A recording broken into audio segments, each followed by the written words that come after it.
संध्या के पिता का बचपन में ही देहांत हो गया।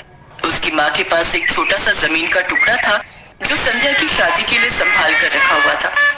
संध्या के ससुराल वाले बहुत ही लालची स्वभाव के थे। संध्या की माँ ने शादी के समय उसके ससुराल वालों को जमीन बेचकर 10,000 रुपए दे दिए थे। वो चाहती थी कि उसके दुनिया से जाने से पहले संध्या की शादी हो जाए और शादी के कुछ समय बाद बीमारी के चलते वो अब इस दुनिया में नहीं रही, इसलिए संध्या बिल्कुल अकेली हो गई। ओ महारानी, तेरे से अभी तक रसोई का काम नहीं हुआ? कपड़े और बर्तन क्या तेरी माँ ऊपर से आकर करेगी? माँ जी मैं कर दूंगी, पर आप हर बात में मेरी माँ को क्यों लाते हो? वो बेचारी तो अब इस दुनिया में नहीं है। करम चली भिखारी मेरे आगे जुबान चलाती है। आज तेरी खैर नहीं, एक तो तेरी माँ ऊपर चली गई। हमने सोचा कि कुछ न कुछ दहेज में और सामान देकर जाएगी, पर वो तो थोड़े पैसे ही निपटा कर तुझे हमारे गले बांध कर ऊपर चली गई। अब तो तू तभी लौटेगी जब इस घर में पैसे लेकर आएगी, वरना इस घर में तेरे लिए कोई जगह नहीं है। नहीं माँ जी, मुझे इस घर से मत निकालो। मैं कहाँ से पैसे लाऊंगी? मेरा तो इस दुनिया में कोई भी नहीं है। भाभी, तुम हर समय जो जय शिव शंकर करती रहती हो, उन्हीं से मांग कर लाओ ना पैसे। हाँ बिंदिया, तू बिल्कुल ठीक कह रही है। ये जब देखो भगवान शिव का नाम लेकर पूजा आरती करती रहती है। अब तुझे पैसे वही देंगे। जा, तू अपने भगवान शिव से पैसे मांग कर ला। हे शिव शंकर, मेरी मदद करो। माँ जी, बिंदिया मुझे घर से मत निकालो। मैं कहाँ जाऊंगी? सुनिए, बाहर आइए। देखिए माँ जी मुझे घर से निकाल रही है। तो अच्छी बात है ना, निकाल रही है। वैसे भी तेरा इस घर में कोई काम नहीं है, तू हमारे किसी काम की नहीं है। अब जब तक तू इस घर में पैसे लेकर नहीं आएगी तब तक तेरा इस घर में कोई काम नहीं। चल निकल बाहर। संध्या रोने लगती है, पर उसके ससुराल वाले उसकी एक नहीं सुनते। वो उसे बार बार पैसे लाने के लिए प्रताड़ित कर रहे थे कि तभी एक बहुत ही सुंदर और नौजवान लड़का दरवाजे पर आता है। उसके हाथ में बहुत सारे सामान के थैले थे। कौन हो भाई? किससे मिलना है? जी, मैं संध्या दीदी का चचेरा भाई हूँ। मेरा नाम भुजंग है। मैं शहर में नौकरी करता हूँ। मेरी अपनी तो कोई बहन है नहीं, इसलिए संध्या दीदी ही हमेशा मुझे राखी भी बांधती हैं और आशीर्वाद भी देती हैं। अपने काम की वजह से मैं शादी में नहीं आ पाया था। जब गांव आया तो मुझसे माँ ने सारी बात कही। मैं बिना एक पल भी गवाए संध्या दीदी से मिलने आ गया। ये कुछ सामान मैं शहर से आप सबके लिए लेकर आया हूँ। थैले में भरे हुए सामान की चमक देखकर संध्या की सास की आंखों में लालच आ गया। वो एकदम से वो थैले झपट लेती है। अरे बेटा, आओ आओ, अंदर आओ। बाहर क्यों खड़े हो? संध्या बहू, देखो तुम्हारा भाई आया है। सफर के दौरान बहुत थकावट हो गई होगी। बैठो बेटा। जाओ बहू, अपने भाई के लिए जलपान की व्यवस्था करो। पर माँ जी, मेरा तो... अरे दीदी जाओ ना, मेरे लिए जलपान लेकर आओ। एक काम करो दीदी, मेरे लिए एक गिलास में मीठा दूध ले आओ। अरे संध्या, क्या देख रही हो? जाओ अपने भाई के लिए खाने पीने का सामान लेकर आओ। बैठो साले साहब, और बताओ घर में सब कैसे हैं? भुजंग भैया, आप बैठो। चलो भाभी, मैं आपकी मदद करती हूँ। कुछ देर पहले संध्या के जो ससुराल वाले उसे घर से बाहर धक्का दे रहे थे, उसके भाई भुजंग के आते ही नजारा बिल्कुल बदल चुका था। पर संध्या के मन में जो संदेह था वो हट ही नहीं रहा था। संध्या अपने कमरे में जाती है, तभी भुजंग भी उसके पीछे पीछे जाता है। भुजंग को देखकर संध्या घबरा जाती है। दीदी, कौन हो तुम? मुझे सच सच बताओ। देखो भैया, तुमने अगर मुझे बहन कहा है तो मुझ दुखियारी पर कृपा करो। तुम जो भी हो मुझे सच कहो। मेरा मन बहुत घबरा रहा है। भैया, मेरा कोई भाई नहीं है। मेरे चाचा चाची की तो बस एक बेटी है जिसका ब्याह हो चुका है। फिर तुम कौन हो? मैंने सबके सामने तुम्हारे बारे में किसी को कुछ नहीं कहा। मुझे सच कहो भैया। अरे तुमने मुझे पहचाना नहीं? तुमने ही तो महादेव को मदद के लिए पुकारा था। उन्होंने मुझे तुम्हारी मदद के लिए भेजा है बहन। मैं भगवान शिव का भेजा हुआ जादुई नाग हूँ। मुझे भगवान शिव ने तुम्हारी सहायता के लिए भेजा है। अब जब तक मैं तुम्हारे सारे कष्ट दूर नहीं कर देता बहन, तब तक मैं यहाँ से वापस नहीं जाऊंगा। जादुई नाग? हे शिव शंकर, आपने मेरी सहायता के लिए जादुई नाग को भेजा है? भैया, आप तो मेरे भगवान शिव के भेजे हुए नाग हो। अपनी बहन का प्रणाम स्वीकार करो भैया। पर भैया, यहाँ आपकी जान को खतरा है। अगर किसी ने आपकी सच्चाई जान ली तो कहीं कुछ अनर्थ ना हो जाए। बहन, मेरे ऊपर भगवान शिव का आशीर्वाद है। मुझे कुछ नहीं हो सकता। मैं तो सब कुछ ठीक करने आया हूँ और सब कुछ ठीक करके ही यहाँ से जाऊंगा। ये लोग बहुत लालची हैं। इन्हें सबक भी तो सिखाना है। देखना, एक दिन ये सब तुमसे माफी मांगेंगे बहन। संध्या की खुशी का ठिकाना नहीं था, क्योंकि भगवान शिव ने उसकी सहायता के लिए अपने जादुई नाग को भेज दिया था। संध्या की सास, पति और ननद जब उन थैलों को खोलकर देखते हैं तो चौंक जाते हैं। बिंदिया, ये संध्या का भाई तो बहुत पैसे वाला दिखाई पड़ता है। देख तो कितने महंगे महंगे सेवर और कपड़े लेकर आए हैं। हमें तो पता ही नहीं था कि इस भिखारिन का कोई पैसे वाला भाई भी है। हाँ माँ, सचमुच ये सेवर तो बड़े महंगे दिखाई पड़ते हैं। देखो सूरज भैया, एक हार की कीमत लाखों में होगी। पर माँ, मुझे ये बात समझ नहीं आ रही। जब संध्या और मेरी शादी तय हुई थी तब उसके चाचा चाची ने कहा था कि उनकी एक बेटी है जिसका ब्याह हो गया है। फिर ये भाई का जिक्र तो कभी हुआ ही नहीं। कहीं दाल में कुछ काला तो नहीं है? अरे सूरज बेटा, तू आम खा, तू गुठलियाँ क्यों गिन रहा है? हमें पैसे और जेवर मिल रहे हैं। अब वो भाई चचेरा हो या सगा, उससे हमें क्या मतलब। कुछ दिन तक तो भुजंग अपनी बहन संध्या के घर पर ही रहा। संध्या की सास और ननद ने अब संध्या के साथ अपना व्यवहार बहुत अच्छा कर लिया था। पर एक दिन जब भुजंग नाग रूप में संध्या से बात कर रहा था, तब संध्या की सास उन दोनों को देख लेती है और सारी बातें सुन लेती है। भैया, पता नहीं मेरा मन बहुत घबराता है। अब आपको वापस लौट जाना चाहिए। मुझे आपकी चिंता होती है। बहन, मैंने तुम्हें पहले ही कहा है, मैं जब तक इन लोगों को इनकी गलती का एहसास नहीं दिला देता तब तक मैं यहाँ से नहीं लौट कर जाऊंगा। तुम व्यर्थ ही मेरी चिंता कर रही हो। ये लोग मुझे कोई नुकसान नहीं पहुँचा सकते। ये तो नाग है। ये छल से हमारे घर में घुस आया है। जरूर ये संध्या की कोई चाल है। ये जरूर कोई टोना टोटका करके हम सबको मारना चाहती है। अरे कोई बचाओ, कोई बचाओ, हमारे घर में नाग घुस आया है। संध्या की सास शोर मचा देती है। सब लोग इकट्ठे हो जाते हैं। भुजंग वापस इंसानी रूप में आ जाता है। वो संध्या के साथ बाहर आता है। यही है नाग, सब मिलकर इसको मारो, नहीं तो ये हमें मार देगा। सूरज बेटा, जल्दी से वो लाठी उठा कर ला। माँ, मुझे पहले से ही पता था कि संध्या का कोई भाई नहीं है। आज मैं इसे जिंदा नहीं छोड़ूंगा। नहीं नहीं, भैया को कुछ मत कहना। ये तो मेरे लिए यहाँ आए थे। इन्हें तो भगवान शिव ने मेरी सहायता के लिए भेजा था। आप सब मेरे भैया को कुछ मत कहो।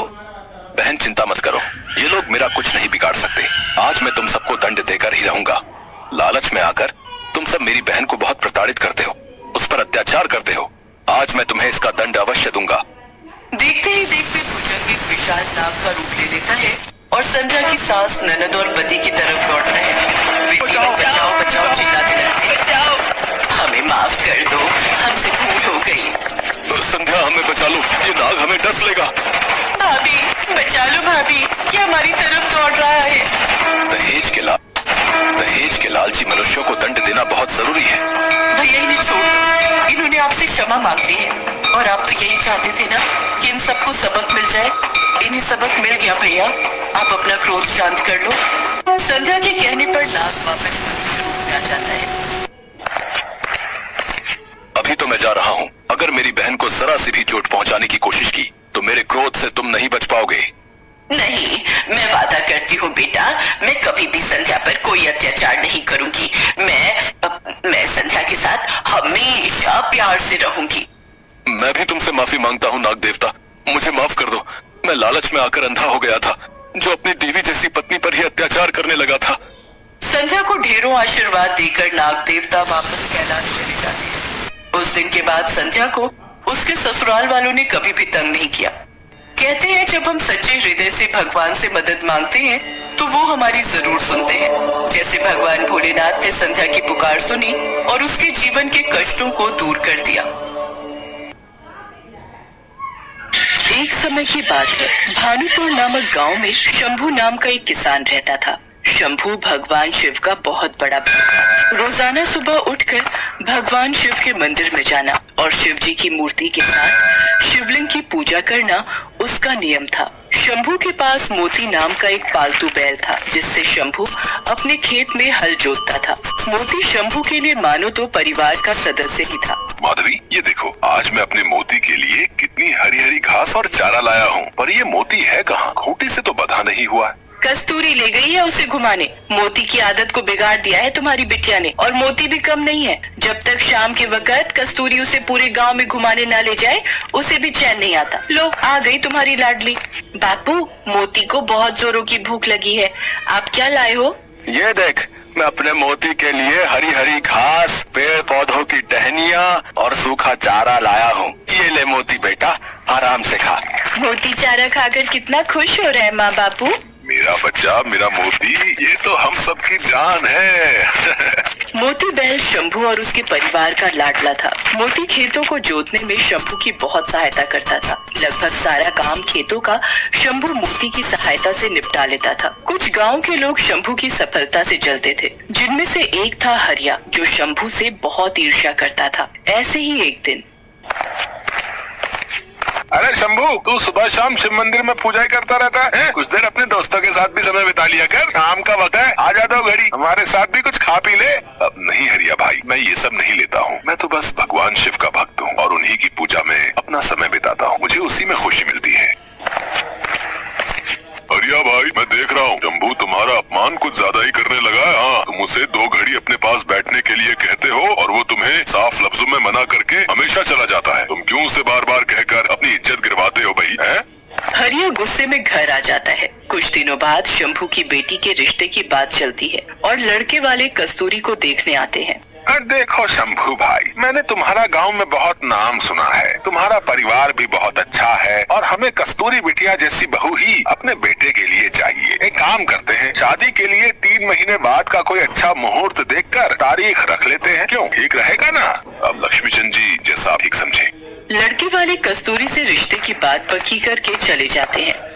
आपने लड़के वालों से कह तो दिया, पर 3 महीने में हम इतने पैसे शादी के लिए कैसे जोड़ पाएंगे? तुम चिंता मत करो माधवी, मैं और मोती मिलकर कुछ ही दिनों में नई फसल पर काम कर लेंगे। फिर उस फसल को बेचकर अच्छे पैसे मिल जाएंगे। फिर हम आराम से कस्तूरी की शादी कर सकते हैं। अब तुम मोती का भी ज्यादा ख्याल रखा करो, वो भी हमारे साथ बहुत मेहनत करता है। तुम चिंता मत करो, मैं मोती का ध्यान रखूंगी। कस्तूरी की शादी की बात पक्की होने की खबर हरिया को लग जाती है। वो इस बात को बर्दाश्त नहीं कर पाता है। मेरा अपमान करके शंभू इतना खुश कैसे रह सकता है? इसकी सारी खुशी उसी बैल में है। उसी बैल के भरोसे ये हवा में उड़ रहा है। ये सोचता है कि बैल की मदद से ये अच्छी फसल उगा लेगा और अपनी लड़की की शादी कर देगा। मेरे होते हुए ऐसा कभी नहीं हो सकता। कई बार इस शंभू ने गाँव वालों के सामने मेरा अपमान किया है। आज रात मौका देखकर इसके बैल का काम तमाम कर दूंगा। हाँ। आधी रात के वक्त जब सब सो रहे थे, तब हरिया उठा और उसने शंभू के घर जाकर मोती के चारे में जहर मिला दिया। सुबह जब शंभू की आंख खुली तो उसने देखा। ये क्या हो गया माधवी? कस्तूरी बिटिया, जल्दी आओ, देखो हमारा मोती बेसुध पड़ा हुआ है। इसके मुंह से झाग निकल रही है। कहीं इसने कुछ गलत तो नहीं खा पी लिया? हे शिव शंकर, मेरे मोती को ये क्या हो गया? हे भोलेनाथ, हमारा मोती नहीं मर सकता,